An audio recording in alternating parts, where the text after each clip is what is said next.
What's up guys, Pedro here with Syzygy Coffee. Today I wanted to talk about the differences between roasting levels. Light roast, medium roast, dark roast. And generally speaking, there is a very defined difference between them, and we are going to go over them in this video. Check it out.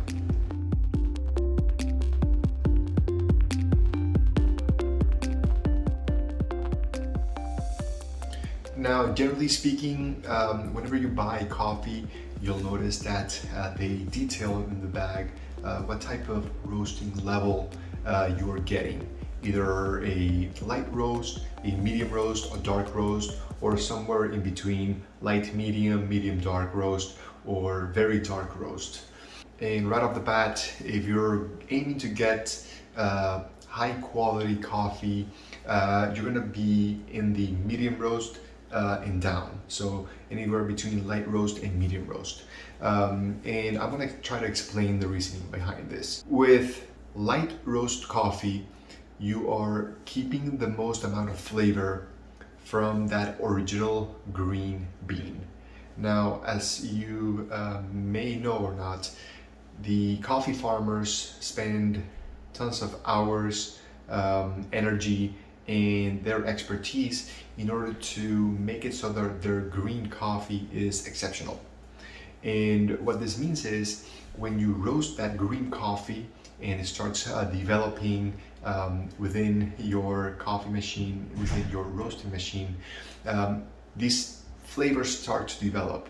Whenever you get a hint of vanilla or chocolate or citrusy, that is inherent to that product, to that green bean, to that farm, and to that type of bean you're consuming. So if you roast it very lightly, you're actually keeping most of those flavors, right?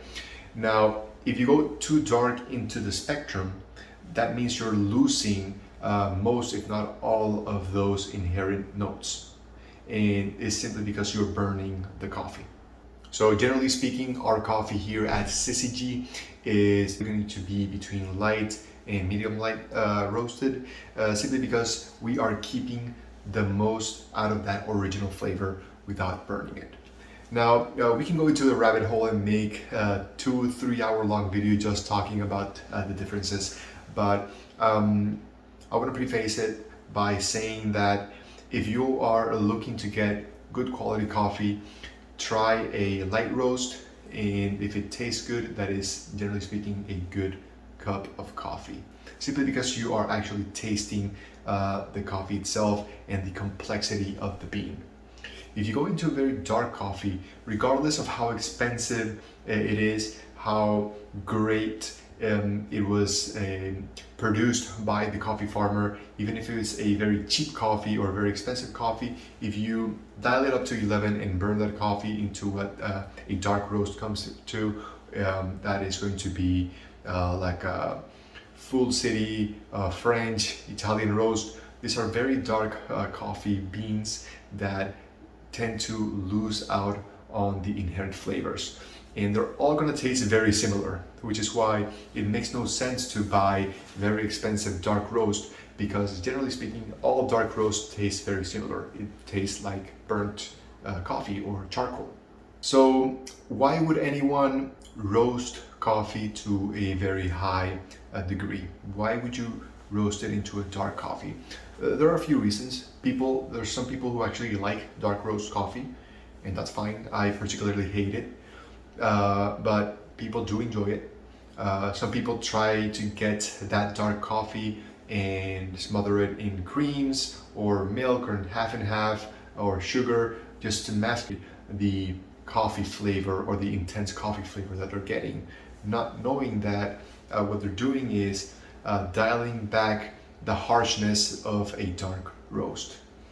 Now, whenever I approach somebody who doesn't know much about coffee and they're asking me what to get, I usually try to convince them to start at a medium roast and work their way down, depending on where their starting point is. If they're used to dark roast coffee, maybe try a medium dark coffee and work your way down, while also removing the amount of extras that you add to your cup of coffee. When I talk about extras, I'm talking about sugar, cinnamon, chocolate, anything that is going to alter the coffee experience itself is actually masquerading the actual taste and the tasting notes of the coffee you're brewing. Now, there is a misconception, very common between people, that suggests that the stronger the coffee tastes, the higher the caffeine content, therefore, that's what I want. And that's actually not true. Whenever you're heating up coffee, green coffee, in order to roast it, the level of caffeine stays the same. It doesn't get altered by heat. The only thing that gets altered by heat is the taste of the coffee, particularly how acidic the coffee is going to taste.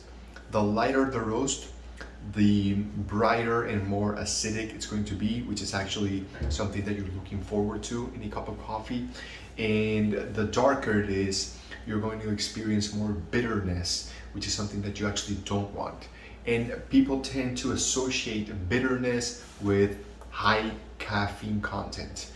Now, generally speaking, and if you're going to go into the details, if you're going to grab, for example, one coffee bean that's been light roasted and one coffee bean that has been dark roasted, if it's assumed for the sake of the argument the same type of bean and the same volume and weight, what you're left with at the end is a lighter weighted bean on the dark roast versus the lighter one, simply because the lighter one is retaining more oils and more of the original humidity. So now let's talk about the infamous espresso roast.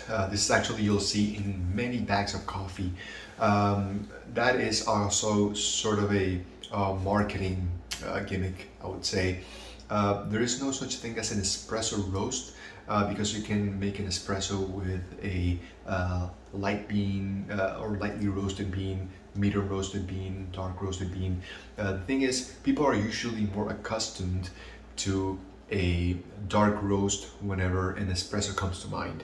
That's simply because, and I have no way of backing this up, but generally speaking, in Europe, there is a very high consumption of espresso. If you think of espresso, you think of Italy, and Italians use Italian roast, and the Italian roast is a dark roast. Therefore, the espresso with dark roast, Italian roast, then you get an espresso roast. But we, for example, don't brew our espresso shots with dark roasted coffee. If you check out our social media, every single time we brew coffee, for example, on the Nine Barista, which is an amazing espresso maker, you get a golden crema, a delicious, smooth coffee that is absolutely delightful to drink alone. And this is all with a light or medium light roasted coffee. So what you can expect to get in a bag is espresso grind. That is completely different because that is a physical attribute of that coffee in order to get into a espresso machine. Now, don't get those two confused. Whenever you're looking at coffee, try to look at the level of roast rather than the description saying espresso roast. And judge by yourself. I am not somebody who knows what you like. I know what I like, I know what our clients like, what our friends and families like, and they all agree on a lighter to mid-light or mid-light roasted coffee. But maybe you do enjoy dark coffee, and that is perfectly fine. It is something that we don't actually push forward to because we are focused on making sure that the coffee producer who worked so hard on fermenting and taking care of that coffee bean delivers us a coffee that we also take care of and highlight the attributes through our roasting process so that you guys can enjoy it. And the only way to do that unfortunately for dark coffee lovers, is to get it through a light or medium light roasted coffee.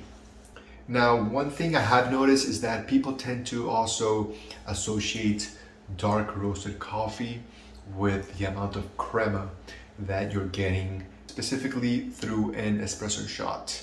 Now, it is true that you may get brighter yellowish golden crema with a dark roast, but as I've stated on previous videos, you actually aren't getting a better shot of coffee simply because it has higher crema.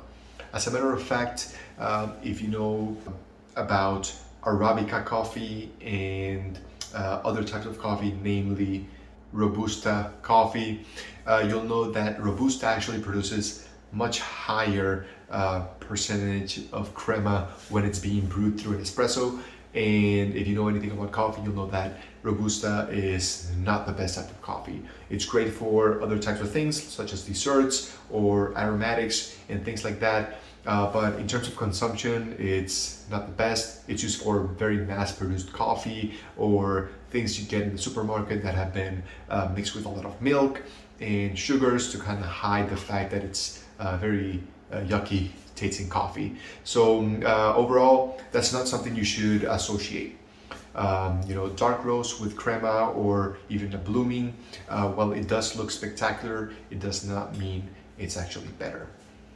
Now, just to summarize the video real quick, as you know, we went through the different types of roasting profiles: light roast, medium roast, and dark roast. If you want to get a cup of coffee that most closely resembles what the coffee farmer is trying to get into your cup of coffee, then go with a lighter roasted coffee. Now, as I said before, my suggestion would be, if you're used to a darker roast, just try to work your way down and start taking out the sugars and the milk and the creamers, and that way you'll notice how much different and how much more enjoyable coffee can actually be. No harshness, no scratchiness on the back of the throat because you're drinking a darker roast. With a light roast coffee, you'll get citrusy, fruitiness, juiciness, very intense flavors that can only be achieved through these types of roasts. Now, if you like this type of video, please consider subscribing to the channel, leaving a like. It helps quite a bit. Comment down below what you'd like to see next. We are making long form videos and shorter form videos, and we'd love for you guys to give us some feedback. Right now, we are offering a 10% discount on our website at syzygycoffee.com. If you use the code SPACEISAWESOME, and you're also getting free shipping. You can also visit us on our social media platforms at Syzygy Coffee. We're active on Twitter, Instagram, Facebook, and TikTok. So feel free to check us out. And that's pretty much it for today, guys. Until next time, Godspeed. Take care.